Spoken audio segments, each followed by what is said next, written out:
And there we have it. Grooving.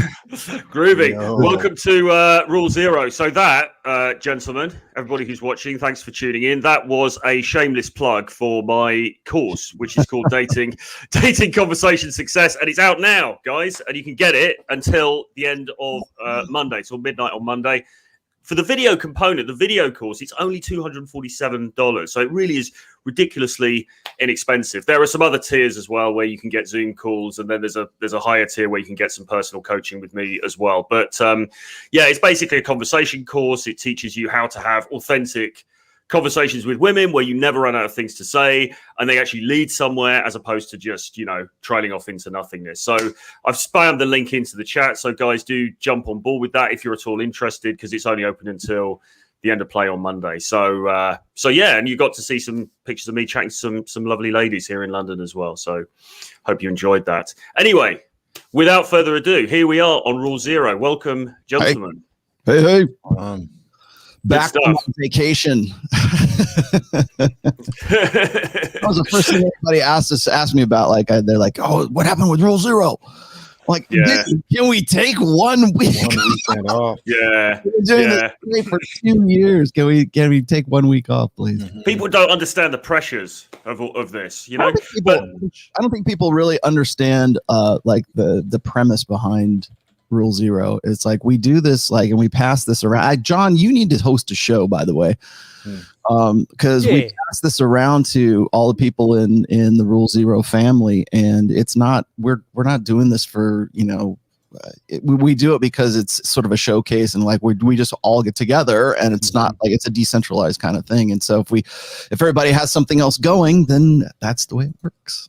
Yeah, absolutely. Well, I was actually out of the game last week anyway, or I suppose you could say in the game, because I was in London with James Tusk, the prominent day game dude, and we were teaching a boot camp in London, and it was a really great weekend. Actually, we had about 6 guys who were with us, and they were all just like really enthusiastic. They all really cracked on and got on with it. It was interesting from the point of view of seeing the world as we are starting to come out of this pandemic situation, and just them going into those interactions and things like that, and how keen people are just to socialize, like how keen the women were to interact with these dudes and just to get out there and sort of start living again. So it was really sort of cool from that point of view. It's nice to see like people getting together. Like I watched the NHL finals, well, the playoffs anyways, for Las Vegas Golden Knights and the Minnesota Wild. And I was looking at the stadium. This is held in Vegas. I'm looking at the stadium going, holy crap, there's like the whole place is just packed because they want to be there. They're like, they're just going nuts. And then the fact that we won last night was great too, because it's an expansion team. Even here in California, like I went to the beach yesterday and there's packs of people on the beach with no masks. It's good to see. Warms your heart. Dude, the illegal park stuff is awesome. Everybody here in Toronto is like that. We have these big beaches and volleyball courts. Mm-hmm. Each one has that little sign, by order of the government, this shit is closed, and everybody's just playing volleyball right beside it, day drinking in the park. After the city council was like, no, people are just like, I'm fucking over it. Nope. I like it. Over if you want it to be. 20 minutes in the sun and I'm dark as shit. It's awesome. Yeah. What is the current situation in Canada then? Is it still pretty strict or is it easing up? 63 days. We're doing 3 phases of unthing. Yeah. We can go to the patio in 20 days, and then in 40 days we can go shopping, and then in 60 days we can go to the gym. If you get vaccinated, fucking finger wagging here, even though we forgot to order enough. It's on us.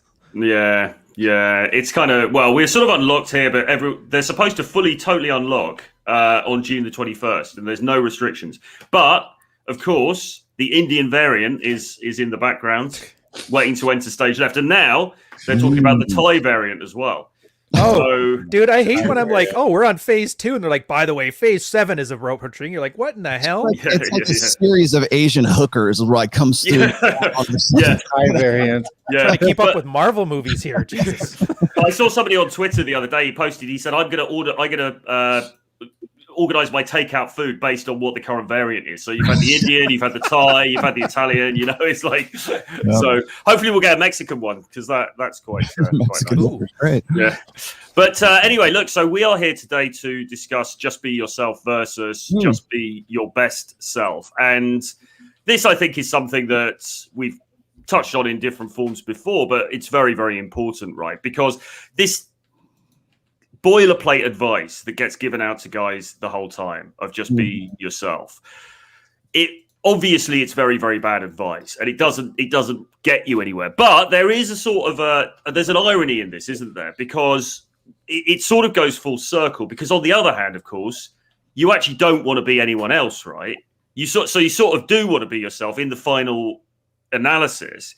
But you've got to be the best version of yourself. But Rollo, maybe we could start with you because do you think that there is the fact that this is such a boilerplate thing, it's such a cliche, just be yourself. Is there an argument to be made that this is a sort of a tool of the feminine imperative in a way to weed out the beaters? Well, it is, but it's also like it's easy advice. That's the thing. I have I'm really gonna do a deep dive here. It's in my first book, but like this, the idea of just be yourself goes way back to like the mid 2000s when I was on So Suave, and hell, I mean even like the guys on Alt Fast Seduction were talking about this back in like 2002, I think.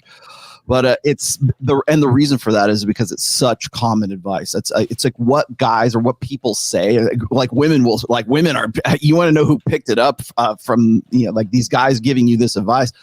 They picked it up from women because it's a dismissal. It's what women say when they don't know what to tell you, and so it's like a sort of a standard. Like you were saying before, it's like this boilerplate. And what happens is like guys take that to heart. They're like it's almost like a dismissal. It's like when you get a let's just be friends kind of rejection. It's like, oh, I'm sure there's some great girl that's out there for you.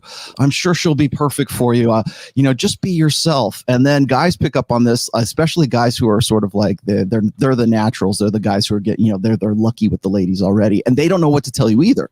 So they'll tell you the same thing. Just be yourself, man. Be yourself, and the right one will come along. Like it's like leaving it up to fate and fortune and karma and God and the whatever it leaves it up to this sort of metaphysical kind of thing, because for the most part these guys don't know why they're lucky with the ladies in the first place. And then second of all, it's like it sounds like the right thing to say, right? Because don't be someone you're not. Don't be a poser. Don't be a the problem I've always had with this is that it keeps guys in stagnation. It keeps them like sort of stuck in neutral, and they don't really realize that what they're doing isn't getting them the results that they want. And that was one of the first things that you probably are familiar with this, Troy, is like back in the day when Mystery and the early PUAs were talking about this, the mantra was this, is that you will only get what you've gotten if you keep doing what you've done. And so a lot of people are really kind of hesitant about wanting to change themselves because they don't want to seem like a poser. They don't want to seem like a fake or whatever. And a lot of guys had a problem with game in the early days because it seemed like it was playing a game, or it was an act, or it was manipulative, or that you're being someone you're not. And that's also, there's a lot of like psychological aspects that go with that too. People, if you try to like change yourself in a dynamic way, in a way that people are usually uncomfortable with, they'll tell you you're trying to be somebody you're not, bro. You need to, just be yourself, man. Just be your authentic, like we call it authentic, being an authentic man today. But all that is just another sales pitch right now to say, do what I do and you'll be authentic, be this way and you'll get the real man medal or the man badge. If a real man does X. A real man buys my product, essentially, is what it is. And that could be feminism, that could be your politics, that could be your ideology, that could be your next program, whatever it is. But it's this idea that you need to be authentic is to be like the way that they want, like to align with whatever their expectations and their predictions of you can be. And that's why when people see you making these changes, that if they're uncomfortable with it, because they'll say, you're trying to be somebody you're not, man. And it's like, no, I'm trying to be something better than I was before, because what I was doing before was not getting me the results that I want in my life. Yeah, it's the exactly. ship of Theseus. Mm-hmm. Troy, you know this one, right? The ship of Theseus, the idea of like you have this boat, and I do. How many planks do you have to take apart? Good analogy. Until it becomes a completely different boat. And that's exactly what Be Yourself is, except for they give this cocksure answer of, well, if you replace a single plank of wood off that boat, it's yours. And the reason why I think it's such a great analogy is because basically what they're saying is, yeah, your boat's leaky. It's a piece of shit. It's rotting away. It wasn't built properly in the first place, and the boat's mom is a single mom. But if you change any part of that boat, it's no longer the ship of Theseus. And that's ridiculous. Right. Like, imagine doing that with your house. Oh, your house is fine just the way it is. Yeah, but the plumbing's leaking. The doors got broken into 3 or 4 times, and I got an infestation of cockroaches. Yeah, but just be yourself, house. People would look at you like you're an idiot. Yeah. Well, and it's great because you say just be yourself. It's great sounding advice, but it doesn't really say anything other than don't change anything, and whatever circumstance you're in right now, it's probably what you deserve. But they don't even have the gall to say that your failure is your own fault. So they have to do it in a way that makes it sound like they're telling you to go to hell and you're thanking them for the trip. Yeah. Well, it's odd, isn't it? Because there is, like you say, this thing about authenticity and the lack of authenticity, and it's a bit of a straw man. Started on that shit. Yeah, and it's a bit of a straw man argument that gets thrown at game and dating advice even now, isn't it? Because it's like, oh, dude, you're encouraging these guys to pretend to be someone they're not, and it's not going to work. And even if it does work, they're going to get found out and all this kind of thing. And that, in my view, is not really what anybody is doing, or certainly not what anybody's doing now. I think nowadays people are saying, no, look, you've got to shape up, right? You've got to be, as Rich would say, do the work, right? Improve in all these different areas of your life, and then the game is just the means to deliver that value. You go out and talk to women. You go onto Tinder if you want. You go to social events, whatever it is, right? So I don't think there's anything really being preached that's about inauthenticity these days. But that's what people think, isn't it? But it's weird because if a guy said, oh, I want to learn a martial art or something, for example, then nobody's going to say, dude, just be yourself, man. That's not you. And it's like, well, if you were meant to kick his ass, you'll kick his ass. Be yourself and you'll be a black belt eventually. Yeah. I think there's a constant pressure to keep people not striving higher. So just be yourself is just don't try. Just stay there. Stay out of the way. Don't lift yourself up. Don't improve. Because for you not to want to be a better self, you'd have to say, oh, well, I'm perfect. I don't need to change anything. I'm just going to be myself because I'm perfect already. So there's kind of I don't know. It feels like there's a lot of subtle nudges to people to like just not try. Yeah. Because the other thing is as well, what is actually wrong with trying to be someone else? Is it actually such a bad thing? If you wake up and you think, actually, do you know what? I'm a bit of a loser. Life hasn't gone how I want it to be, blah, blah, blah. Is there anything actually wrong to wake up one morning and say, do you know what? I'm going to be a different person now. I'm going to change everything. I mean, that seems like quite a good thing. Well, right? Who else can you be? Like, what does that even mean? Like yourself? If you just mean it's your meat bag, Troy, you could put on clown shoes and start speaking in a French accent. You're still Troy. I normally do. Like, what could you possibly do that makes you somebody other than yourself? What would it take to be men going someone else's way? You know what I mean? Yeah. Right. It's nonsensical. It's also an excuse to just be a loser. I mean, be yourself. Like, I'm just being myself. I don't know. I don't need to change anything. All my decisions are correct because it's how I feel. It goes back to emotionalism. If you feel something's okay, then it's right. So if you're just being yourself, it was okay. Yeah. I guess we're seeing this sort of no accountability, kind of. Yeah, but we're kind of seeing this in the wider culture now anyway, aren't we? Not just addressed to men, but obviously to women as well. And I mean, like now, when you're walking around London, you're looking at the, posters and adverts and things like this. You will commonly see. I walked past the Victoria's Secret store the other day, and you will like frequently now see a larger sized lady, wearing lingerie. So they have one sort of like slightly bigger girl, if you like, wearing lingerie, and then they'll have somebody who's a bit, svelte and petite, but they're sort of trying to obviously balance it out, right? So, and that is a sense. What about the girls with one boob larger than the other one? I've never seen those mannequins. but that's another example, isn't it? It's like just be yourself. You're fine as you are. There was an advert for a perfume, actually, a really annoying advert for a perfume that was on TV here called Perfect. I forget who made it, but it just had this series of different women of different kinds saying, I'm perfect, I'm perfect, I'm perfect. And the whole thing is, I am perfect as I am. I don't need to change anything. Right. And that is, I don't know, that seems to be like endemic in the culture now, doesn't it? Well, it again, it keeps you predictable. It lowers the bar is what it ends up being. It's like, if you can't play the game at a high level, then you have two choices. You can learn and get better and master the game, or you can complain and bitch and moan about it and try to change the nature of the game so that it suits your skill set or it makes you a master, right? It's like shooting the arrow and painting the target around it and you get a bullseye every time. So when I see these ads for like Nike, and it's like this really huge overweight, chick, we're supposed to be impressed with this woman who is, grossly morbidly obese, and the caption underneath it says, living my truth. Well, that right there, that subjectivity of it right there, that's an attempt to change the game, to take everybody down to a point where everybody's a winner. It's that participation trophy mentality, but it's in a meta scale now. So everyone's a winner, and it doesn't matter what the challenge is. And the problem with that is that reality doesn't actually work that way.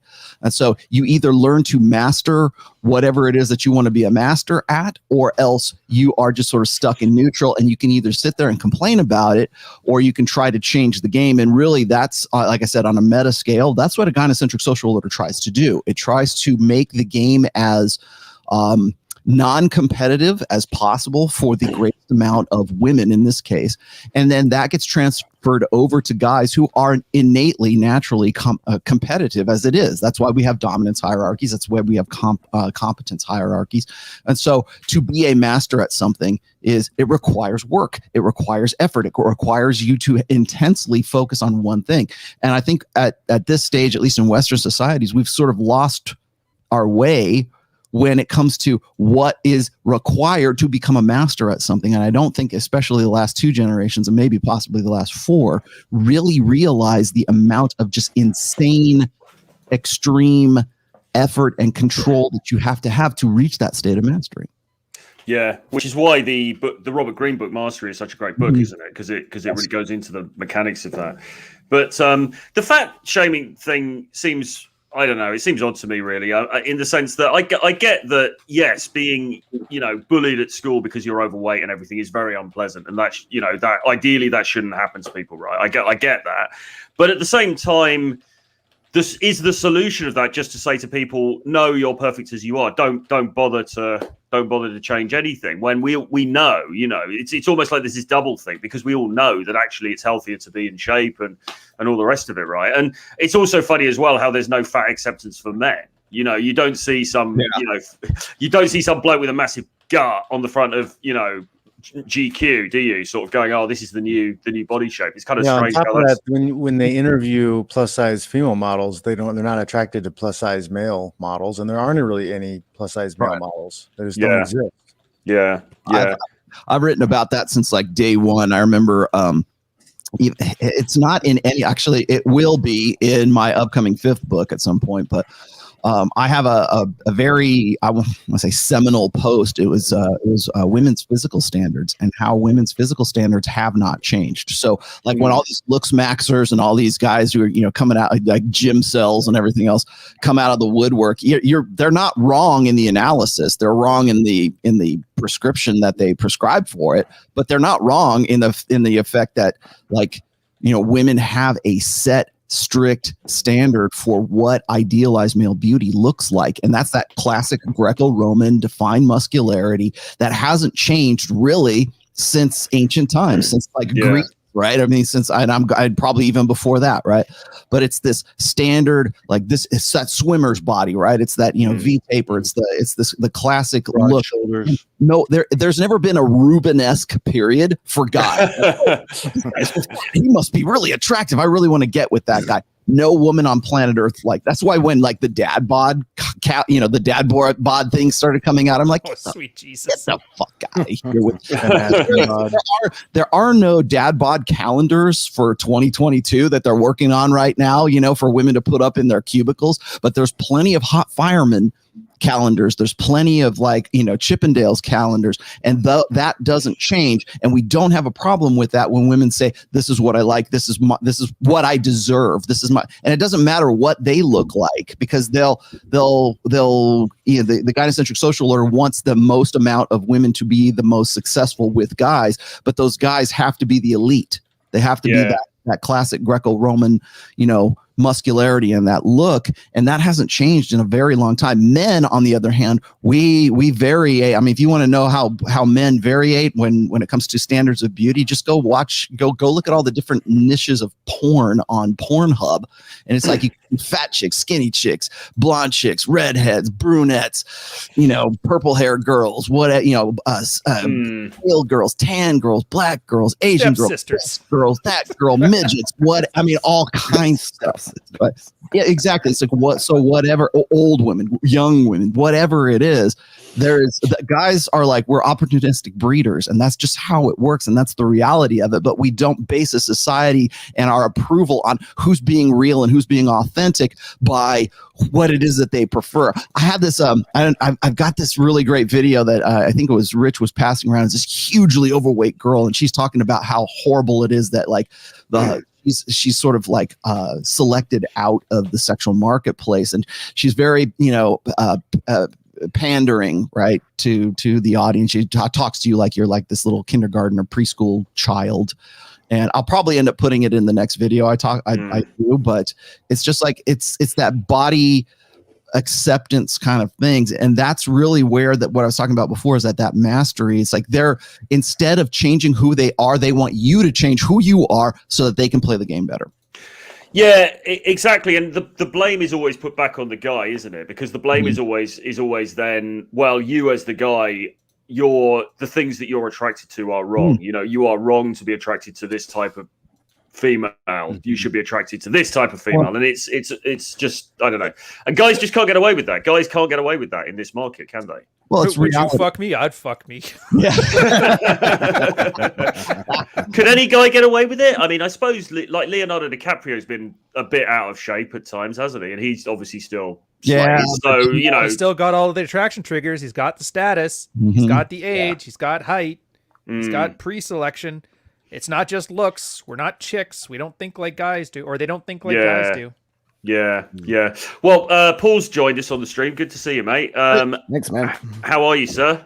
I'm doing great this morning. I did some cold weather therapy, and I didn't fap this morning, so I'm becoming my best self. Did you? I did jump in the cold water this morning, though. That was actually fun. Not for therapy, just because. I got my feet sunning any body parts? Yeah. Well, I sun my butthole in the evening. I find it retains the vitamin D. I just manifest. I manifest D in my butthole. Wait a second. What? Excellent. Clip that. so yeah, absolutely. So what do you make of this whole conversation then around just being yourself? I mean, do you think it's just a mechanism for people to let themselves off the hook in a way? Yeah, of course. There's this, we used to say something, I used to say this as an NCO, you know, people be like, oh, well, you know, like they might refer to, well, that's just how I am, or this is just who I am, or whatever, like dealing with a soldier who sucks at something. And I'll just tell them, but well, who you are sucks. You know, who you are sucks, and get your shit together. You know what I mean? I don't want to hear about that, right? And so that's just how we handle that. Sometimes who you are is not good, right? And so you need to fix it, you need to change it. But I mean, on a practical side of it, well, first off, yeah, it's a way of, it just illustrates entitlement, right? I mean, it's like, instead of saying, well, okay, I'm not that attractive right now, I haven't been taking care of myself, so it makes sense that, I don't know, girls, or in the case of women, guys aren't, you know, standing in line to want to hook up with me. So maybe I need to go do something about that and try to make myself more attractive, right? Instead of doing that, it's this, you know, as Rollo said, everybody gets a trophy. And so instead of taking personal responsibility for my lack of results, I'm going to, you know, yell at everybody else and be angry at everybody else for me not getting my results. It's just that entitlement that we have in our society. It is propagated by more of a gynocentric order, and that's just the way it is. But on like a practical level, it's something I do in consultations with guys. I have them be a little bit more intentional about their identities. Now, that sounds weird, probably. So let me explain that a little bit, right? So like our identities, like who we are, is usually accidental, right? Because you're a pile of genetics, and then you are reacting to the world as you're emotionally and mentally developing as a kid. And then all those reactions create habits or behavior patterns. And your emotional reactions are usually behavior patterns too. Way of thinking are patterns. And that pile of patterns based on your genetics and reactions, that's who you are, right? It's very unintentional. It's just kind of like, okay, this is who I am. But some of those things and some of those patterns are going to be really effective, you know, really good for you. Some of those patterns aren't going to be so good at all. So, I mean, an exercise to do is I'll have guys get very intentional through a series of exercises. So it's not something we could cover here, but get very intentional about understanding and sort of formulating who they actually are based on those traits. You know what I mean? Yeah. And so we tend to archetypes have gotten real woo-woo horoscopy, you know, but a basic understanding of what our idea of an archetype though would be that we're social animals, and we've created a social structure with roles in society that certain people with certain traits tend to fulfill those roles. So if I said, imagine a soldier or warrior archetype, we'd all have an idea of what that might be, regardless of what culture we came from, right? Because these are roles in society. And so you're not going to be, you're not going to create a person when you're sort of being intentional about your identity that isn't part of your desires, isn't part of who you are. You know what I mean? So formulating this idea of who, as Rich might say, the best version of yourself is actually, and what actually drives you, and understanding that can now be a catalyst for changing and rehabituating new behaviors. You know what I mean? And so, for example, I'm not I didn't grow up a naturally organized person, but I was capable of being organized because I couldn't be disorganized in military operations. You know what I mean? Yeah. So it's very meticulously organized there, but then civilian life, I'm kind of a pile of mess here, right? So it's like, wait a second. When I started becoming more intentional about who I am, I could go, okay, I'm not somebody who wants to show up who doesn't have his shit together. So let me challenge these behavior patterns I have that makes me late to things, or makes me disorganized. Let me challenge these behavior patterns and habituate new ones that's going to really fit who I am, and most importantly, who I really want to embody and be like, which is that best version of me. I think if people do that more, they're going to get better results instead of just going, well, this is who I am. And if she doesn't like me for me, well, if who you are is awkward, weird, and unattractive, then no, she's not going to like you for you. Yeah. You know what I mean? you got to find that better version of you. Is this all informed by the movies a little bit as well, and by culture? Because, of course, in the rom-com or the teen movie or whatever, the dude, the nerd gets the girl. nerd, the nerd at the high school is just like, he's just being himself, man, and then he ends up getting the girl Eventually, at the end. It pays off. Yeah. This is what we've been told, isn't it? This is what we've been told time and time again. Fantasy is what it is. You Yeah. finally get the girl, right? It's like the end of Pretty in Pink, right? Or like whatever those 80s, like, those teen movies from the 80s are. It's like, it's got not Matthew Broderick, but what's the other guy? Anthony Michael Hall, right? He gets the girl, he gets Molly Ringwald at the end. No, he doesn't. Yeah. Here's an interesting thought on this topic. But Molly got knocked up by Bender, right? those movies with rom-coms are like sped up because that's the whole life cycle of a woman put into like a year of the teenage experience, where she's with the alpha screwing around, and then she comes to her senses later and settles down with the nerd. Yep. Yes, but unfortunately, it doesn't happen. It doesn't happen in one school year, which is what it looks like. Which is what got me fooled for most of my school career. Where you think, but those are the guys who think that when they're catch the girl in her 30s or catch her at 35 and finally matured. Now they're like, see, I did it. I pulled off whatever. I'm going to take care of her and her two kids. Yes, my perseverance is. That's like every Friends episode from the 90s. Right? There's been this Friends reunion thing the other day. Yeah.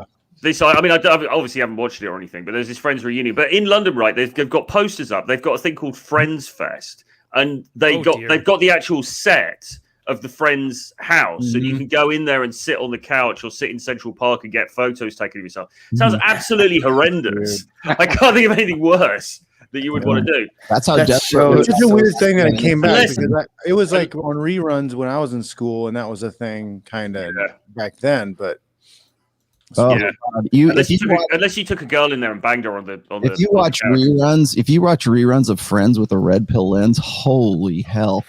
Yeah. It's crazy. I actually like all the individual actors and actresses on the show, though. But they're put together in that format with their writing. We should get together sometime and do a watch along with with the red pill lens, because like I have a hard time watching anything now. Like I watched I showed this girl True Romance for the first time. She's never heard of it. And it's one of the best films you could ever watch, guys. If you've never seen True Romance. Is it? I've never seen that. Oh my god, it's so good. Tarantino wrote it. It's got some big players in it too that were like before they got big. And there's all these little scenes in there that like it changes the whole movie because of the whole blue pill, red pill dynamic and what's going on. And the story. This guy's simping. He falls in love with a hooker. He kills the hookers. Perfect. Pimp. They're on the run from end up taking drugs from the drug dealer after they killed him on accident, and it's the mafia's money. So like, it's crazy, man. It's a great movie, but like. We really want that would ever happen. That guy would go to the pimp's house and he would get beat up and killed and movie. Well, dude, all right, so movies, you guys who are listening, get on old movies. Like, I don't know why more people don't watch old movies, but like watching like the old, like I reference Steve McQueen movies a lot. I think are really good, like particularly Thomas Crown Affair. Watch that. The one with Steve McQueen, though, not the remakes that were done later. There's so many good movies that are old movies just because you'll notice when you watch it with that red pill lens, there's things in there still that you'll notice, that you're like, okay. But there's like women acted like women back then, in the 60s, you know what I mean? And stuff. They acted like they didn't hide their feminism. They weren't their feminism. They didn't hide their feminine behavior. Do you know what I mean? They weren't trying to act more masculine in order to be a strong role. You know what I mean? In films, and it is really, really interesting to watch how men and women interacted, and it's in a way that they're not trying to contrive anything. That's just how they're interacting on screen. You know what I mean? It's incredibly interesting, and I get so tired of watching the woke feminist narrative just being filtered into and jammed into every movie. And it's really bad for women though, too. Girls, particularly young girls. Like I'm growing up watching strong male roles. And what's a strong male role? He overcomes a bunch of adversity, right? He sucks and he gets beat up a bunch and then he trains and then he wins. You know what I mean? Like Karate Kid or something, right? It's like you start going through all these roles like, Luke Skywalker. I'm not a big Star Wars person, so I get slammed in this freaking chat if I start getting into details. But like Luke Skywalker, right, was like super Jedi or whatever. But like in his first few movies that you see him sucking, right? Like he can't use the Force. He gets his hand chopped off. You know what I mean? Yoda's like, dude, you suck. Right. And then he turns around and all of a sudden is a super badass. Right. Well, like, and then his daughter just shows up and she just throwing like trained soldiers around, or like it's no big deal. You know what I mean? With no training whatsoever. And then at the end, she's like, man, I got the Force because power of the vagina and titties. Yeah. Force, it's obnoxious. It's really obnoxious. But what happens is girls are hypersensitive about criticism. I notice especially about the young girls that I interact with. You guys say young, like in their early 20s. They're hypersensitive about criticism. They think that if they're not showing up and able to do everything, that there's something wrong with them. And so that causes that lack of personal responsibility and that lack of overcoming adversity, that lack of growth. You know what I mean? And it's tragic, really. It's really bad for young girls, let alone everybody else. Yeah. Well, sorry, carry on. I was gonna say that's the hero's journey is what that is. And the hero's journey that we like Luke Skywalker or whatever, it's like men must become, right? Women just are, men must become. We already know, we talk about this all the time in the manosphere. And that's part of not just being yourself. You're who you are, as John Fitch was saying, is who you are sucks. Stop being pathetic and start being awesome. How do you do that? Well, you got to decide that that's what you want to do. First of all, you have to decide that this is who I want to be and this is who I am authentically, and you have to become that person. And that takes effort, that takes training, that is your burden of performance. You want to know what the number one reason why we have such an emotional, last 2 generations, and we base everything on emotions and participation trophy generation. That's why. Because they don't want that burden of performance anymore. They want to be able to just get the cheat codes and play the game like they're on those cheat codes. And it requires effort. It requires training. It requires you going from a white belt to becoming a black belt. And that is a classic male way of life, right? I mean, that's why we have dominance hierarchies. That's why we have competence hierarchies, and it filters over into our popular fiction, or it used to anyways. And so when you get a character like Rey instead of Luke Skywalker and she becomes this Mary Sue, that's because the people who are writing that character have no clue what the hero's journey is, because they're taking a female character who just is and not a male character that must become. That's the difference between those two. And that's why who you are right now sucks. And that's why you want to be something that is not just yourself. You want to become something more. And that requires work. That requires effort. That requires you understanding what the goal is and achieving that goal and getting to that goal and understanding that you're going to be discontent and you have to find a way to creatively deal with that discontent so that you can be something more than you are right now. Rollo, you got me thinking of something Carl and I were talking about today on that and why the sphere is such shit lately. Yeah, that's why. Well, no, honestly, think about it. What did it used to be? Just like Red Pill, we'll use that as an example because you can probably go back and, whatever. It was tinkerers. Like you, Royce, Roosh, Dalrock. You could bring up a half a dozen guys who started like in the early 2000s in this one. And what was it? You were literally in your garages, practicing things, seeing what worked. Somebody would notice that 7 different guys on 7 different blogs that weren't working together at all kind of had same experiences. And so that was kind of your roles. Like you would wrap a theory around it. Okay, so Royce, Roosh, and James Tusk all noticed this thing. And then you kind of wrap it around an Evo Psych bubble. And that was great. It was everybody tinkering away at it. And then, like you said, guys must become. I wasn't good at game. Now I'm good at game. I learned it because of that hooker in DC or whatever. And then it kind of switched where there was enough people tinkering away that it turned into more of a help forum. How do I become the best version of myself? How do I become this? And I think they kind of lost the script in the same way that Ray was beating the crap out of everybody day one. Guys forgot that the process of learning this stuff was kind of the process of succeeding. And so then it turned into this weird sycophant looking for a demagogue thing. And that's kind of culminates in Jordan Peterson is my brand new dad, thank God. And now it's kind of gotten to caricature where some guy's like, hey guys, I got my tanning an asshole course.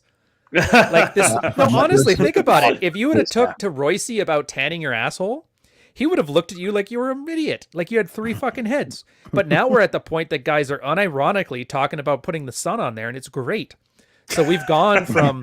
Don't knock it till you try it. We've gone from a tinkering culture of guys who want to work on themselves and do stuff to guys who are just looking for handouts. And now we're at the point where they're at a caricature or a lampooning of that. And this is just like Rollo says, it's the same thing. We went from guys must become to guys just are. And but is it be yourself? Is it because that stuff is easier? Like because actually doing nothing's easier than something. No. I mean tanning your butthole. Just the way I am. Yeah. I mean tanning your butthole, right? Because people are looking for answers, but they're also looking for easy answers. So if you've got somebody who turns up, somebody who turns up and says, "Look, just tan your butthole." Or just, I don't know, listen to astrology or just do this or do that. Yeah, do drugs, man. That'll solve it. Well, nothing wrong with that. Solve everything. Drug game. But those are easier answers than go to the gym every day. Marketable, pre-packaged answers that both assure you that you're perfect the way you are and assure you that there's this existential fear that somebody else's fault is something that they can fix on you. It's the beauty thing of marketing. You're perfect just the way you are, and you're completely insecure, and here's a fear, and they're coming to get you, and buy my course, and we'll fix this, but don't worry, you don't have to change a thing. Right. Fucking That's exactly. That is it. That is MGTOW in a nutshell, is what that is. That is MGTOW in a nutshell. That is the black pill in a nutshell. That is in gym cell, incel, looks, max, or just whatever the popular euphemism is right now. It's do nothing. That's what it is. Don't do shit. That's what it ends up being. And you know who says that? I'm living my truth. That's Nike. That's the gynocentric social order. You are basically repeating. You're aligning yourself. It's a male version of it. Yeah, exactly. With a social order that is shoot the arrow and paint the target around it, and you always get a bullseye. That's what it ends up being. It's not about excellence. It's not about aspiring to be anything more than you actually are. I was going to say this is like, I hear this all the time from like looks maxers and it's gym cells and whatever. It's like, if that was the case, if you honestly, truly believe that, if that's, you say, there's nothing but looks, it's only, you have to be genetically, win the genetic lottery or whatever. If that's the case, you should not be on YouTube, Mr. Looks Maxer. You should be in the fucking gym. You should be busting your ass daily. You should be living in the gym if that is what you honestly think. Yeah. And are not there. They don't have fitness channels. They're not saying, here's my leg day. They're not doing videos from inside the gym. They're sitting there and they're bitching and complaining and moaning that they didn't win the fucking genetic lottery, doing nothing. And they hate where they're at, and they can't get to where they want to be because they haven't changed their minds about themselves. They haven't pushed themselves. They don't realize, and they haven't embraced the amount of effort, the insane amount of effort that it takes to go from ordinary to extraordinary. Yeah. That's Well, what there's it always is, another too. excuse. There's always another excuse, though, isn't there? Because it's like, you should be down the gym every day, and they'll be like, no, because I'm not tall enough, or no, because I'm this, I'm this race, or I'm falling. To be fair, I do spend a lot of time on the squat rack, and I haven't gotten any taller. I'm very upset about that in decades. You know what I mean? It's still like average height at best. Now I will say the looks maxing thing, man. I have debunked that or seen that debunked so many times over. It's crazy that people still think that, because in like my circles and stuff, I've been around genetic lottery guys. Some might argue I'm like a little bit like that. I wasn't bad looking when I was younger, but when I was younger, like teenage, into early 20s, I was a decent looking guy, and I was in shape. I was doing, a lot of different things that kept me in shape. And dude, I wasn't doing well with women. Like I was doing pretty bad with women because of my approach and how I handled the sexual marketplace. That's kind of was a catalyst for me to try to figure things out. I thought if I just looked good enough and was in shape enough, I'd just get, women throwing themselves at me. And I would get women attracted to me, and I'd blow it in like 2 seconds because I was super nice guy simp at the time when I was younger. And I have guys in the bodybuilding world that consult with me now, dudes who are actually not just bodybuilding, but high level guys who have the genetic lottery. They're over 6 feet tall. They look good, and they're struggling in the sexual marketplace. Now, sure, they could go bang a 4 at closing time at the bar, but that's not, they want to have good, relationships with women. I say relationship meaning casual or anything into an LTR, whatever their range is. They want to have better quality of interactions, relationships with women. They want to not get screwed over, not find themselves in these simping situations, not get, run over and kicked to the curb by decent looking girls. And they need that help. And it's because their skill sets suck. They know that's why they're getting help, right? And I don't know. I think it's an ego protection thing. People don't want to say, well, my skills aren't very good in this, so I need to own that and start improving on it. Yeah. Well, there's the whole lie of the black pill sort of looks max approach to this area is that if you're just good looking, it all falls in your lap, and that just isn't the case. If you look at James Tusk, very good looking guy. He's over 6 foot. Right, terrible. Whatever. No, I'm just kidding. Horrendous with women. But he often says, pre-game, I got a couple approaching me, but they were never the girls that I would like. Literally, in his whole life, like maybe 2 or 3, approached him, and they certainly weren't the women that he wanted. And the other thing is as well, even if a girl does like the way you look, you can absolutely mess it up. If you've got no conversation, she comes over. I've done this myself. I've been in situations in the past where a girl has just kind of liked me. She's given you that eye contact. You can tell it's kind of on. If you go over and you fluff it with your chat, you go over and you've got nothing to say. You're boring, or you're just fluffing over your words, trying to think of something to say. You start talking about where she works, all this kind of shit. You can see the attraction draining out of her eyes. You can see she's like, this guy is just, bored. So this idea that it's only about looks, and if you don't have the looks, then just die, bro. Because it's just a fiction that needs to be stamped out. Help with really. Pre-selection, but looks is not enough to get someone's attention for much longer than an intro. I've seen it countless times.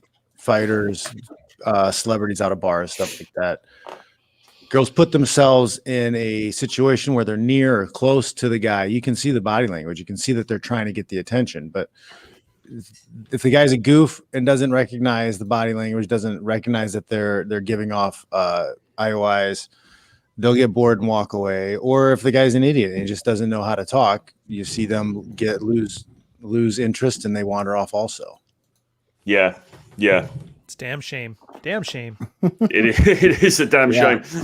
But for the guys who actually want to get better and have girls and you know, be authentically kind of themselves, getting better, like it's important also to remember, like, what are the things that you're getting interested in, or what are the things that you like to do, or what are the things that make you interesting, you know? Because if you're being your best self as a Roblox building whatever champion, you're probably not going to have a lot of adult friends that think that's cool, and you're probably going to have a hard time attracting chicks. That's who I want to be. You know, so, I mean, you kind of have to, anime and have to pizza project or have an idealized self to go towards in the first place. Yeah. Yes. Yeah, absolutely. Well, what's this here? Taylor Carnivore says, looks are everything, even if you don't have them, especially if you don't have them. A lack of them doesn't invalidate their importance. Which I'm not quite sure how I follow that. But of course, the argument is always, yeah, but there's a bottom, there's a baseline level. And if you fall below that baseline level, then even if you're the most amazingly charming guy in the world and you can talk the hind legs off a donkey, you're still going to fail, which is always the sort. It's not true either. Yeah, it's all well. It's not. Billy Bob Thornton. How many ugly dudes have been fucking Julia Roberts and Angelina Jolie over the years? Right. There's no saying to it. Yeah, I was gonna say there's no monologue to it. It's just, I mean, dude. this, I mean, we can go down the list of guys. I mean, as many outliers as you can point that are like guys who will never succeed with women because of the way they look or their height or what, you know, they're like Quasimodo. You'll never get a girl, you know, that guy as little mini Vern guy used to get chicks. For every one of those guys, there's a Lemmy from Motorhead. There's a Billy Bob Thornton. You know, there is a guy who is like just butt ass ugly and found a way around it and did an end. Lemmy got chicks. Anybody, you don't have an excuse. That's a great. Anytime guys aren't Luke Maxer says shit, just show him a picture of Lemmy. Yeah, right. Guys, yeah, but he was famous. But he was famous, bro. That's all. That's the comeback, isn't it? Oh, yeah. There's always back to effort. Then make yourself famous. If you know anything about Lemmy Kilmister, he was like he had already like fathered illegitimate children before he was Lemmy from Motorhead. Yeah. I mean because that's just how he lived. That was his life. I mean he was not a good looking dude. Let's be honest. Women and he just said, you know what? I don't want you just be yourself. I don't want to be the ugly loser dude. I'm gonna say, you know what? I'm ugly. I'm gonna lean into it, and I'm gonna make something more of the cards that I've been dealt in this life. And yes, he did become a famous rock star, and he did did nail a lot of women, but he was already on his way well before who we think he is as like a famous guy. And a lot of other guys follow along in the same thing. Gene Simmons, as from Kiss, is not a good looking dude, right? And he was nailing chicks way back when, before Kiss was even a thing, right? So it just depends on where you are and what you've decided that you want to do with your life. Like I'm not satisfied with who I am right now. I want to be something more. I have to change my mind, fundamentally change my mind about myself. And that was the last thing I wanted to say, is that who you are right now is not who you will be 2 years from now, even like 6 months from now, a year from now, 10 years from now, because personality is not static. You get to decide. That's the good news. You get to decide who you want to be and who you you drive towards that, and you can become that, and you can be something more than you are right now. But you can only do that if you can get out of this idea that, oh, just be yourself, bro. Just go along to get along, man. Just smoke a blunt and we're gonna go and just hang out, man. Just stop sedating yourself and start looking towards what you want out of your life and drive towards that. Most people don't have that fire. They don't have that drive, even when they have a shitty hand dealt to them in life. Yeah, indeed. There's so many people that have been dealt shitty hands and overcome that stuff. And the thing is, like, guys, we look at statistics and stuff because it's just good information to have, so we understand probabilities and different aspects of the sexual marketplace. But really, guys aren't asking themselves the right questions. In other words, like, okay, for example, like, think of entrepreneurship. You could work for somebody else and go, oh, starting a business is hard and most businesses fail, and statistically most businesses don't work out. So I guess I'm not going to try to do that or whatever. I don't think I can do that. Or you can start asking yourself different questions. All right, the percentage of businesses that are successful, what made them successful? What is it that allowed them to do this? And it's like in the same with who's guys who are successful with women. Well, what what made them successful. And it's not, nothing boils down to just one trait. It's a culmination of things. So if you have a limitation in one area, you can double that you can't control, right? You can double and triple down in other areas and still be very successful. You know, if a guy, I know guys who weren't necessarily red pill, weren't necessarily game aware, who killed it with women with major things to overcome. Like one guy I can think of as a ranger buddy of mine.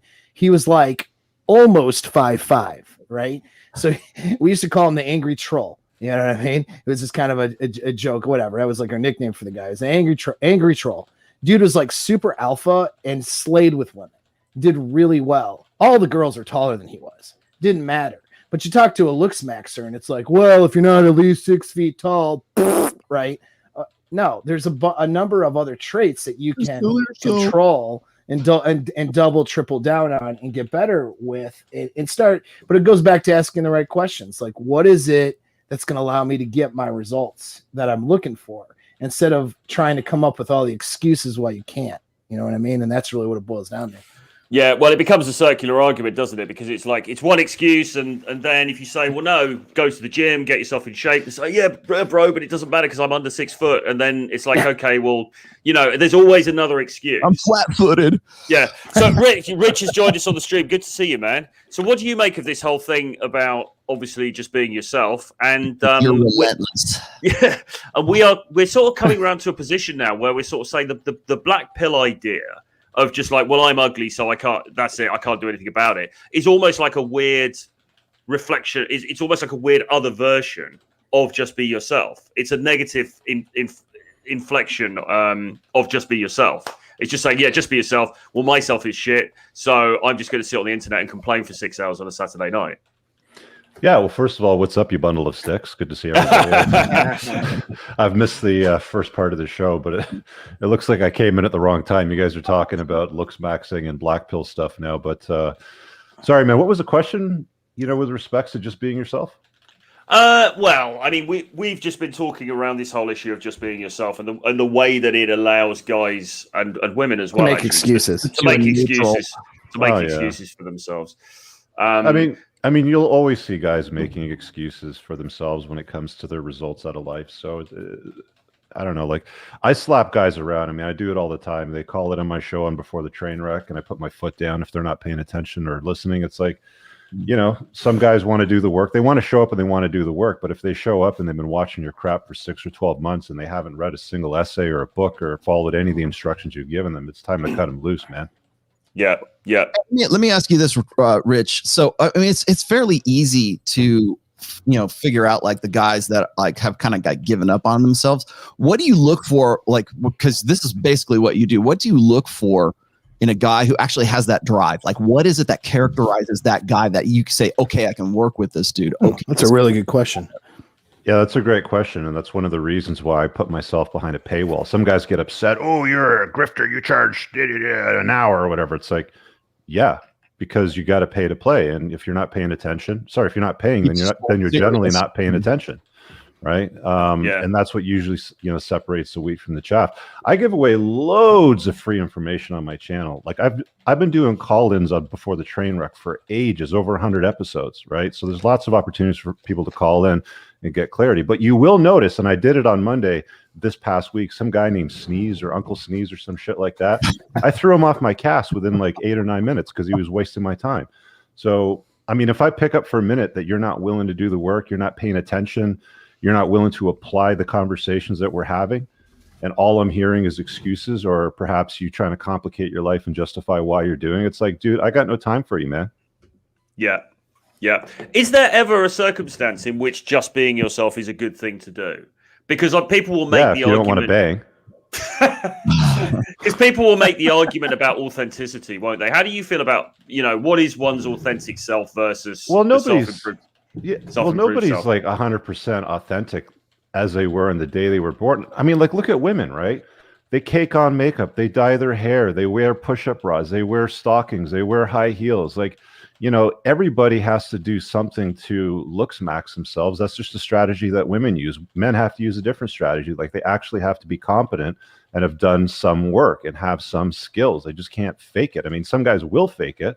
Some guys will try hard, but you actually have to acquire some wins. You have to get some results out of life. I mean, it's just a reality of being a man out in today's world, in all worlds. If we're being honest, even if you go back 1,000 years, if you're incompetent, if you're an idiot, if you're a bumbling fool, you wouldn't make it. I mean, unfortunately today, we bubble wrap and pass out participation trophies like they're going out of style, so everybody thinks that they're special to some degree, but you actually have to be able to execute. Yes. Yeah, absolutely. John, you seem to be smoking something very very smoky there. My Saturday morning cigar. Very nice. Very nice. My cigar, mine's probably less potent than yours, though. It is so much better to have fights on the internet when you're typing than when you're speaking, because I don't have to sound like I'm angry. Like, there's this guy in here, and I don't mean to call him out. Like, it's a good point. This DigiNomad guy, he's telling me Fresh and Fit said, and Cappy said, and guys we like, right?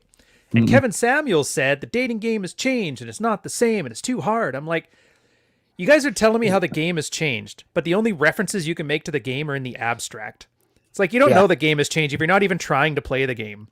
And if you can't give me an argument as to why it's frustrating and hard to do now without having to refer to, well, some famous YouTuber told me, then don't tell me the game isn't played right. Don't tell me girls have changed. Don't tell me it's too hard. It's like, dude, show me what you've done that hasn't worked. We can start with that. Well, dude, that goes back to what I was saying. We're focusing on the wrong things. We're not asking the right questions. All right, so the game has changed. Cool. What are you going to do about it? I mean, so I have a lot of guys I work with right now. We work heavily on text game because with pandemic, that accelerated text exchanges as being a primary mode of communicating with women, even before you actually meet up with them, right? And so, like, for example, like the old school pickup kind of way was to text as little as possible, meet them, just stick to logistics, set the date, and then get them in person. Now, the goal is still to get them in person, but women, especially women who are under the age of 30, grew up in a digital world. They're very comfortable and familiar with communicating in a digital manner. Well, communicating digitally is a skill set to learn because we're not necessarily wired to communicate that way. We're wired to have in-person, face-to-face communication. And so you have to learn that skill set and learn how to get your message across and move that situation along into the hookup or the meetup or whatever skillfully. It's a skill set you have to learn. Now, guys will not learn the skill set and then complain that it's so hard and women don't pay attention to them and they're, so easily distracted. They have so many options in the global sexual marketplace. Okay, but there are ways to use the current environment to your advantage. And so guys who are success-minded, we could say maybe alpha, whatever, all right? Don't sit there and focus on the reasons they can't do something or the reasons why it's hard. They just go, okay, well, here's what I want. How do I get there? And I just look at the reality of the way it is, and they start executing a plan and actions and behaviors that will put the situation in their advantage rather than disadvantage. Yeah. You know what I mean? Well, people have been saying not like the game has changed, but certainly with the sort of daytime approach thing in London. I mean, 15 years ago, people were saying, oh, this is going to get really hard because there's going to be loads of guys doing it and it's going to get saturated and everything else. But it was always now. It was, well, exactly. Ironically, yes. But it was always nonsense because the truth of the matter is if you present as an attractive, well put together guy and you approach a woman, she's not going to reject you because she happened to have been approached by some idiot an hour before. It's just she's going to be attracted, right? So, it's not that men and women are always going to be attracted to one another. They're always going to want to get together. So it always comes down to, what is your product like? That is, what is your fundamentals like? Work on that, and then also work on your marketing. Are you going out and meeting enough people? Are you, do you come across well when you interact? Are you good at conversation, et cetera, et cetera? And that's always been the case. And I think that always will be the case. Really. You're going to see that across the board in every area of life. It it applies to making money. It applies to your health and self-care. Like, you hear these guys are like, oh, I can't lose weight because I'm big boned or my thyroid or some, insert reason. Okay, maybe you have a little bit of a disadvantage, but it's highly unlikely on a balance of probabilities that you can't overcome that by being attentive to it. Same thing with money. Like, one thing that I've seen come up over and over again, oh, Rich, you don't understand the plight of the average guy today. You think making $1 million is easy, blah, blah, fucking blah. Dude, if you're not a millionaire by the age of 40, you haven't been working properly and you haven't been focusing properly. You haven't done the work. It's not that hard to make. There's lots of money out there just flying around out on the internet. You just need to put something out there that solves problems and just grab a little bit of it. I mean, fuck, they're printing out, what, $6 trillion Biden just announced? Yeah. You can't grab some of that? Yeah. There's a river of money out there, and all you have to do is figure out some way. There's a limited supply. You'll never get enough of it. Yep, you just got to divert some of that river to your farm. That's what you need to do. Well, a billion is the new million, really, now, isn't it? In a way, because I mean, like $1 million is not such a huge amount of money as it used to be. Mm-hmm. Right.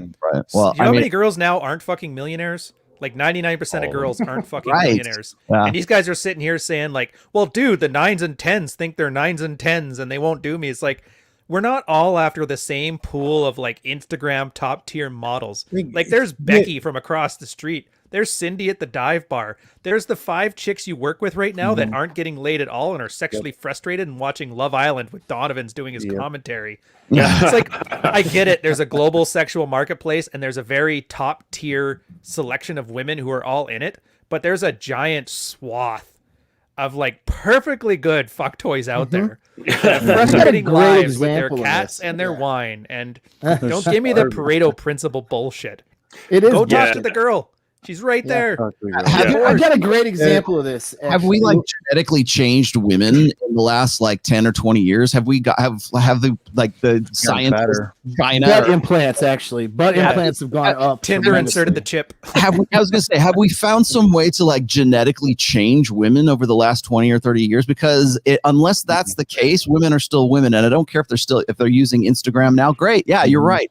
Context changes. Imagine that the stuff that was a good portion of the stuff that was pertinent back in 2002 when it came to pickup and everything else. Yeah, things were different. People did things differently. You know what? In my age, in the 80s and the 90s, yeah, we did things a whole lot differently too, because we didn't have cell phones. We had to figure things out for ourselves, analog, right? And prior to deeper game, my dad and my grandparents and my everything else, they had to figure it out too. But you know what didn't change? The biology and the same motivations and everything else that's evolved up to this point to where you're at. So yeah, maybe you're sourcing all your girls off of Instagram. Maybe they're very self-absorbed and just, ditzy dumb bitches like you see on Fresh and Fit all the time, right?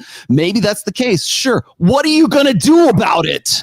Yes. How do you go ahead and change that? But the nature of the game doesn't change. Only the context changes. Yeah, I mean, there's always this fiction as well. There's this myth that, back in the day, it would have been much easier to have got with Stacey because, she didn't have Instagram, she didn't have Tinder, blah, blah, blah. It bloody well wasn't.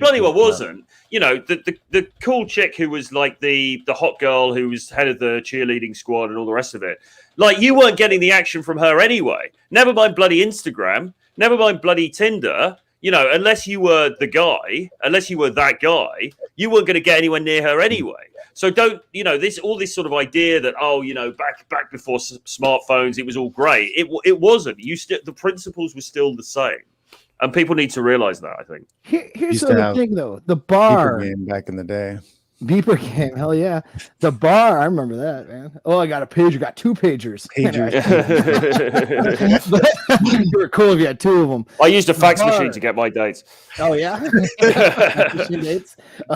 The bar is so low nowadays to be alpha, dude. Go hang out in a public place, like go to an amusement park or something, especially in the United States, man. Go out in a public place and just people watch. And look at, I hate to say this, it makes me sound like a terrible person, but it's just an observation. But look at all of the douchebags out there, walking around with women too. A lot of them, they're dudes who don't like, they look like crap, they dress like crap. They're right now, physiques after this pandemic thing, holy crap. Like, I'm not perfect myself, but Jesus, dude, like, go walk around the block something once a day. Like, it's bad out there. Women are starving for a guy who is a fraction of these things. So yeah, they do have the global sexual marketplace, but at the same time, the level of laziness, entitlement, and level of entitlement has gone up so badly that that people just aren't taking care of themselves. It's so easy to walk in and be a dominant alpha male now. It's not really that hard.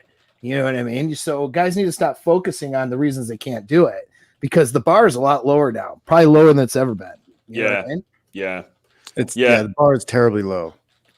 Yeah, and that's very true, especially as regards face-to-face socializing, face-to-face interactions, because most people don't do it, right? Because we've had a toxic mix of lockdowns plus, social media, and we're, particularly, I guess, for younger generations, right? I'm not sure. Do you guys think it's true that Gen Z are just not, they're sitting behind a keyboard the whole time? They're just not out there and talking to one another? They told us about us in the 90s too. Like, you guys will never leave your keyboards. Get out there and play outside. It's like, everybody says that. I was at the beach yesterday, and there were groups of, I assume, college kids. They're 20-somethings. And, it's a perfect example of how low the bar is. Every single guy there was probably one of their guy friends, and they were an orbiter trying to get with the girl. All the dudes are fat. They have big hot bellies. Nobody looks like they do any working out whatsoever. The girls are bossing them around. They do everything for the girls. And like, you can tell the girls don't even see them as like sexual beings. They're just more girlfriends. And like, I'm there with some guys who were in town for doing jujitsu stuff. So like, they're in shape. Even though they're not like a pro athletes or anything like that, but they're at least some kind of shape. And the girls would walk by close enough, to us to be noticed. And you could tell that's what's going on, but I was trying to push the younger guys to go and talk to them. But, it's like the competition is really, really low. Yeah. Well, that drive, that fire is gone there. It's funny. Like most guys don't need a personal trainer. They need somebody to follow them around and slap the shit out of their mouths when they go reach for the fucking donut or whatever it is that they're eating. That's going to be my new course. Video games. Video games all day long. Or their sedation, whatever their sedation happens to be, right? And that's really, when you talk about Gen Z or millennial generation, it's really and even my own generation, Gen X, is like, we are so sedated by so many different things, and people just don't want to leave the comfort of that cocoon, right? They don't want to leave the comfort of that sedation, and it's easier to bitch and moan and complain about why they aren't where they want to be in their life. And so therefore the escapism becomes more real than the real life that they are living. And so therefore you get like, I'm going to play World of Warcraft till I die. I'm just going to live in this sort of matrix, this fantasy world. The same can be said for the escapism that is MGTOW, that is black pill, that is looks mad, that is basically the complain pill. I don't know what the hell the doom pill, right? What the spurg pill, whatever it is that is your escape, that you would rather live in that than actually say, okay, I want mastery. I want to find a way so that I can live the life that I want to live, so that I can be more than I am. And of course, this generation is the product of first of all, the participation trophy generation, but also it's the product of a generation of lost boys who have no idea what the hero's journey is. They have no idea how to become. How do I become? And if I do become, well, is it really worth it to become? I just think I'll just sit here and smoke weed, or I'll just drink all day long, or I'll jerk off the porn or whatever. I'll live in this escapism, because that escapism is more pleasurable than it is to actually go and do the work and to live in the real world, in a real life, and say, you know what? I'm living the best. I'm the best version of myself that I can be. Yeah. And surely, sorry, just pull that off the screen.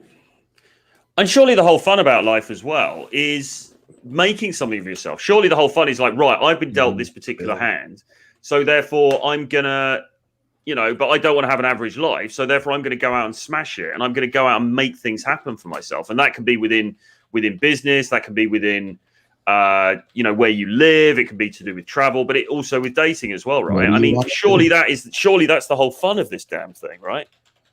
Yeah. What do you I want? got an idea, John, I don't know if you're up for this. Let's do a boot camp, okay? But instead of a pickup boot camp for the weekend, we just like slap food out of dudes' hands and shit, and like welcome up when they fucking. It's not a bad idea. Bitch. Just do like a fucking mini like stop being a bitch camp. Stop being a bitch camp, Stop right? being a bitch And camp, all we do is just work slap out and shit do out of the stuff. people when they do shit. Pummel Yeah. and hand fight for an hour in the park. You just realize how popular You'll that get was. tired and I'll just push you on the ground in the dirt. And I'll Away. just push you It could down. be. It would be like Fight Club, wouldn't it? When they turn up at the house and they stand outside. They got to stand outside for 3 days, and then Yeah. you slap them when they come in and all this kind of thing. That's not a bad idea. Like a tough camp. Yeah. I'm not here to hurt you, but I'm gonna make you do shit that like is uncomfortable and hurts, and like you're gonna have to like force yourself. You know, you gotta do planks out front in the door like an hour. Dude, it Before sounds we like let you in the actually it house. sounds like selection process for most of the special operations community. Exactly. That's all. Particularly the Ranger Well, it's the indoctrination. same thing, you know. First 2 weeks of football, first 2 weeks of wrestling practice was always like, oh, we got a lot of extra guys on the team this year. You Paul know, and I were talking about this a we couple need to weeks kind ago of on crank a things stereo up show. for this 2 weeks to see if you know these guys really want to be here, and then it's like Yeah. extra back push-ups, laps, carrying heavy shit, moving mats that don't need to be moved. You know, Yeah, if it's you like, take who a really look wants to around be at a here? lot of dudes today, Paul and I were talking about this a couple weeks ago on a stereo show, and most guys today, I bet, couldn't do 30 push-ups, 10 chin-ups, Easy. you know, 30 or 40 sit-ups. Like they just couldn't do basic shit. Like, you know, 25 burpees, you know, it's just a lot of work for the average guy. And when you figure like something like, what is it, 2/3 of the North American population is either fat or obese or whatever, you know, they're sitting borderline somewhere with health issues somewhere. It's like, start with that at least. Like, at least start with something basic with the optics of self-care and physical health. Yeah. So I'm still surprised too. Some of the guys equate this stuff with, like, case in point, Rolo, you always say you're the game, right? You're married now. Oh, you've been in a relationship for 12 years too, Ryan. When was the last time you opened? Do you know why we call it an opener? We call it opener because in the pickup circles, you have to have jargon. So that way you feel like you're part of the in-group. It's not a conversation. It's not an icebreaker. No, it's an opener. Do you know why Rolo can still open girls? Because to him, it's just called starting a conversation. It's not hard. Dude, in my building, you'd be in an elevator with a girl who lives in the building. I'll open her. But what's an opening? Hey, you know, start a conversation with whatever's happening. Usually bitching about the lockdowns is a great way to get a conversation starter going. Yeah. I mean, let's Fuck face Dougie is the Toronto. I could do a pickup course on picking up girls in Toronto with Fuck Dougie openers. Being a good conversationalist, being able to carry on a conversation or start a conversation or actually get people to start talking about themselves. I mean, it's not that it's, you know, oh, you're a psychologist. I'm not a psychologist, man. I've been doing this for a long time. All right. I mean, in my previous life, in my previous career, still kind of career, I've had to be the guy that's there in the clubs, and I've been located in a line of work where I have to do that. And I've had to learn from that. I'm like Diane Fossey. I'm like gorillas in the mist. I kind of go to these social situations and I watch. I take mental notes. Right. I watch social. I thought it was a fat chick joke. I can. Guy's going to fail with that chick right there. I would be a fantastic wingman. I would be a great freaking wingman for you. But it's seeing what's happening in the social interactions over the course of like 2 decades now, really, and just taking. You want to know why the rational male and everything else, why I was able to sort of collate that and articulate that so well, is because I was right there. I've been doing it for a long time and I still am doing it right now. So it's like carrying on that conversation. It's like, well, how do I get to that form of mastery? Well, it takes time. You have to go and you have to actually do it and you have to actually learn it. But the problem is most guys don't want to change their minds about themselves. They don't want to make that change, and they don't. And so what they do is they find ways to excuse why they won't change. And this is my Tony Robbins. Complicate life, justify why. Exactly. It's like they want to change really, really bad. And then they go, well, I can't because I'm not tall enough. I'm not good looking enough. I don't have game. I'm too fat. I'm disabled. I look like I got a toe growing out of my head, whatever. Girls on Instagram are too cocky. Yeah, exactly. And so what you'll do is you'll find a way to stay, you'll rationalize why you will stay in your escapism. If, whatever that escapism is, it can be a variety of other things. Like Ryan, you and I were talking about this before. It's like, if it wasn't porn, it would be something else. If it wasn't video games, it would be something else. If it wasn't this, whatever, make that something else that promotes you and pushes you into a better stage of mastery. Become something that you want to be. You get to decide who you want to be. Personality is not static. Who I am today is in no way who I was when I was 25 years old. A fucking man. Yeah.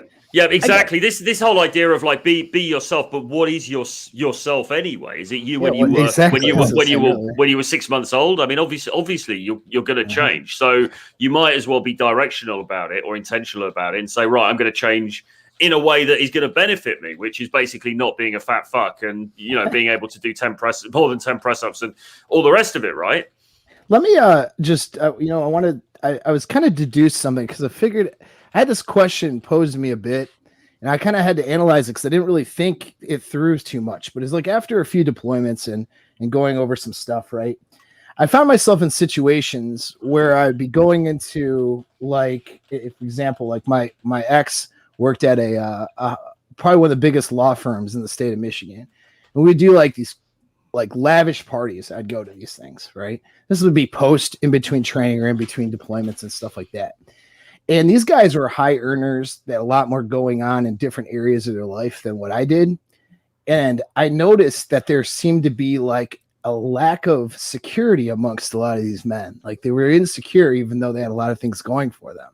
And there was a lot of competition and social signaling amongst them, which made like the social environment not as, people came across as inauthentic, as fake. And I noticed that like a lot of these guys would hear about me just being there and they would want to come talk to me. I'm not a celebrity. I'm not a blue check mark guy or anything, but they'd want to have that conversation or whatever, because I was this guy who, was just overseas or was doing the things that I was doing. And I had to ask myself though, like, why is it that I have this confidence? Like, and the guys I noticed too have an inner confidence and they don't care about that social competition at all, and they come across as extremely alpha in comparison to other guys who have a lot of things going for them and don't come across that way. And it came down to like three things, as far as practical. So guys watching, here's some practical things. You have to be able to be lethal, be able to get resources, and be able to solve your reproductive problem. I think on a primal instinctual level, if a man can do those three things, he has the ability to have like an inner confidence about himself, right?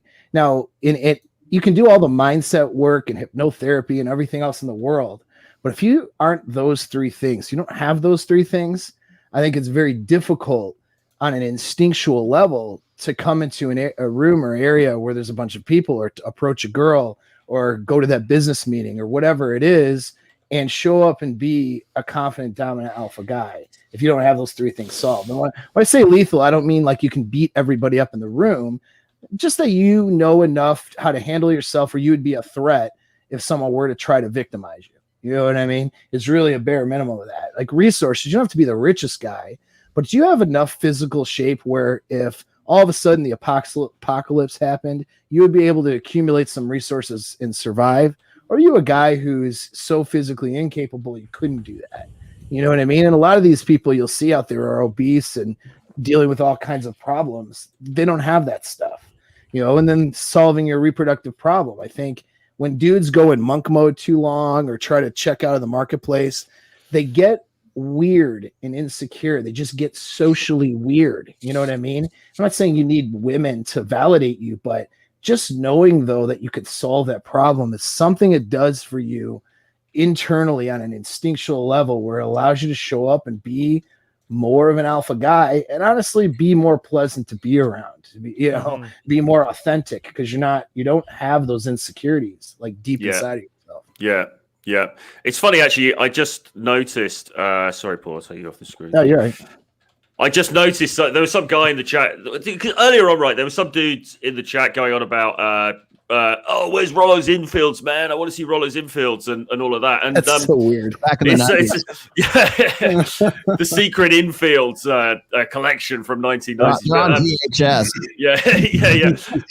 But of course, but this whole thing about social, just bloody social skills. And then somebody else more recently in the chat's pointed out, when you were on Fresh and Fit and you were surrounded by this group of like these 20-something girls, and they were listening to you, they were buying into what you were saying because you are somebody who is able to be, you're socially adept. You're able to be, you're able to talk to other human beings, right? And that's really what all this comes down to. It's not like game is something. It's funny. It's like when I do that and I'm talking, it's like I always say, well, I am the game. It's like when I'm talking, I just kind of naturally default into that. And so what's funny to me is like I'm just like having a normal conversation, and like people in the chat like, look how masterfully he just drew her into to this frame, and now he's going to run the square on her, like asking about the weather. Yeah.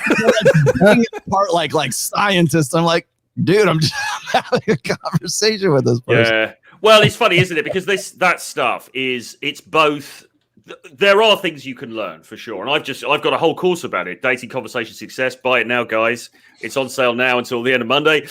Link below. But so yeah, there's a lot that you can learn about this stuff for sure, and there are things that you can understand. You can look under the bonnet of it and stuff. But in the end, all we're really saying is, just be a normal fucking human being, just talk to other people, just get used to doing that, right? Just communicating with others. It's pretty damn simple, isn't it? Well, and that's all game is really. Like Ryan had a really good quote actually. Ryan put in the chat, game is basically social skills plus escalation, which I think is absolutely right.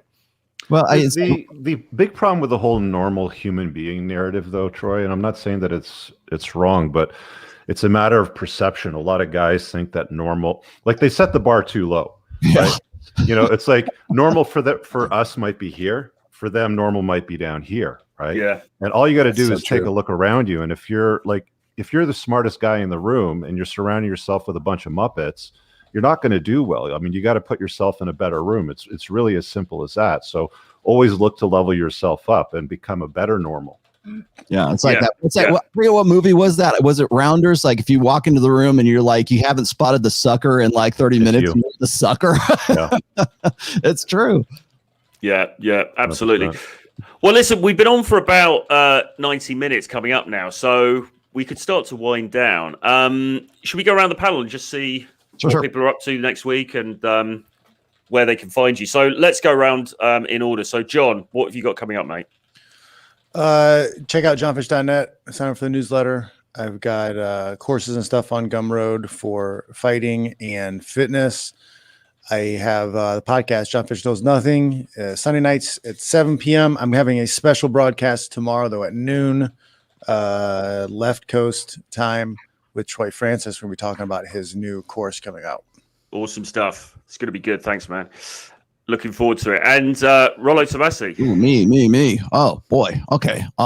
So tomorrow I've got a pre-recorded show that's coming up. I'm going to premiere it, I think. And the reason for I'm not doing a live stream is because I've got to go do mix downs for this new EP that I've been working on with the band. I mean, if you've been following me on Instagram, you'll understand what's going on. And it's become a lot more work than I thought it was going to be, but it's rewarding work. It's fun work. It's something that I want to do. So I will have a pre-recorded show coming up tomorrow. Still same time. It'll be 1:00. So just 1:00 Pacific, 4 p.m. Eastern time. So I have that coming up. I will be in Miami starting June 10th through the 18th, and I will be out there at George Gammon's. Rebel Capitalist Conference in Miami, and then after that I will be going on with Fresh and Fit. I'm meeting John from Modern Life Dating out there. We're doing Hot Dude Meetup Army, whatever. I forget what it is. Hot Dude Con, whatever.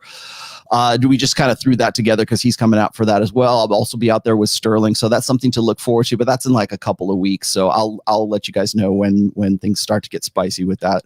But I will be at George Gammon's thing, which I think is fantastic. I have not. This is a sort of a sphere, I guess, that I'm not really familiar with, and George invited me out there. I'm not speaking. I'm just kind of wandering around the conference and having like what I do what I do, which is like talk with guys and in gatherings and stuff like that. So I will be out there at that time. And my just to put a period on all of this is like, men must become. What do you want to become, or are you just are? Like, women are, men must become. If you are just are, then you're thinking like a woman. That's where you're at right now. If you don't want to become something more than you are right now, and you're like, okay, I'm good, I don't want to become, I just am. That's women think. To become is man think. Done. Absolutely. Good stuff. And Ryan. Well, obviously, Practical Female Psychology is coming out on Sundays. I got a new series, Mids Watch, where it's almost like the old midnight radio shows, except for the sexual dynamics, really talking about the guys who are tinkering around, experimenting, and how they went through it. And a lot of guys are trying stuff out. It doesn't work, and they don't have the confidence to know, like, is this common? Is this not supposed to work? Did I do it wrong? So it'll be some nice stuff there. And then, thank you for the culmination of both me kind of being done with the whammon ain't shit fucking YouTube manosphere model and quarantine. I'm like, I'm going to start a second channel. So we're streaming 3 days a week, Monday, Wednesday, Friday, Digital Ryan. I'll put a link in the chat there for you guys. Come on in, check it out. It's literally us just playing games and riding out the wave. I've really got to think through what to do, though, once quarantine is over and they start opening up social stuff again. So we'll figure it out. Maybe it'll be like a live stream of me walking out in the street and talking to human beings without face masks on. I don't know. But yeah, links in the chat. Come check it out if you're interested on it. It's definitely not going to be bravado-laden stuff. So if you need that, if you need like a Jordan Peterson in your life to make it feel like your dad, I'm not the guy. That's it. Good stuff, man. And Paul, what are you up to? Well, go to apexmindset.net and Apex Mindset on YouTube. Subscribe to the channel, book a consultation through the website, and get on the email list too, because I'm in the process of getting the frame. I don't know what I'm actually going to call the course, to be honest, but I don't know what else to call it other than a frame mastery course. It's going to take you from internal game or inner game, getting yourself together, into meeting the women, into casually dating, structuring a relationship, and then LTR games. So it's kind of a start to finish kind of thing, 12 modules. It's very detailed. This is not anybody here present on Rule Zero, but out there in the men's help space, there's a lot of courses out there that I feel like they're charging a lot of money for not a lot of value. And so I'm conscious about that. And I started even just going through my first module and getting on digits. And I'm like, module 1 could be a damn course all in and of itself. So this I'm hoping to have out pretty soon here. Sometime next month, be able to open up registration for it. So keep that around. I'm also my plan is to go to Miami too. I'm just going to be Rolo's security. He won't even know I'm there though. I'm just going to follow him around. Just be like a shadow. Don't worry, Rollo. You won't even know. I'm just gonna be in the background. No, but I am planning on going to Miami also. It was just kind of that's my thought. John was talking about it, so I'm like, yeah, cool. I'll come. I got to meet you guys, some of you guys in person still. So that sounds like a plan. I think Drew Bay is going to come down as well. Cool. Nice, good stuff, guys. And Rich. Yo, Sunday morning, 9 a.m. Eastern Standard Time, I do a show on stereo, as titled by the book, The Unplugged Alpha.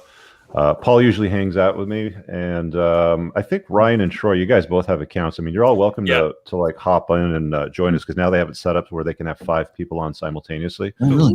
Nice. So you guys want to set up an account? How do I get in on that? How do I do that? Just download the app. It's called Stereo. It's really just like a phone call. It's almost like Paul and I just kind of chop it up, and there's people that can leave questions. The cool thing now is you can bring them in so you can interact and kind of expand on them. So if you guys want to get clarity on something, or if there's something you want to challenge me on, you think you have a better solution to something I've already talked about, hop on the show. Same thing before the train wreck on Monday night, Eastern Standard Time. If you haven't got the literature yet, it's on Amazon, print, Kindle, and Audible. I narrate it myself. And last but not least, stop sitting on the sidelines masturbating to ideas, whether it's loser talk or winner talk. Get out on the playing field and get something done. Talk to the next pretty girl you see. If you're looking at starting up a business, just do something, right? In the absence of clarity, move. Do something to try to move the bar forward. That's all I got. Good stuff, man. And as far as I'm concerned, so my course, Dating Conversation Success, is live now, and it will be live until midnight on Monday, so you guys can jump on board with that if you're interested in developing your conversation skills. And it's basically a course, I put everything in it that I know about how to talk to women in an engaging and effective manner without running out of things to say. There's a whole bunch of actual infields in there, so you'll be able to see live examples of this. And then after each one, there's a breakdown, which talks about what was good, what I was doing, what she was doing, etc., etc.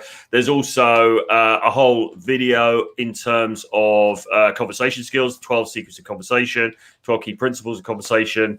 There is a presentation on daytime approach, on day game, and there's also a PDF textbook that comes with the course, 60 pages long, which goes into the conversation skills stuff in much more detail. And there's an audiobook version narrated by Jack Napier as well. So there's a whole wealth of information in here. It's a really transformative program.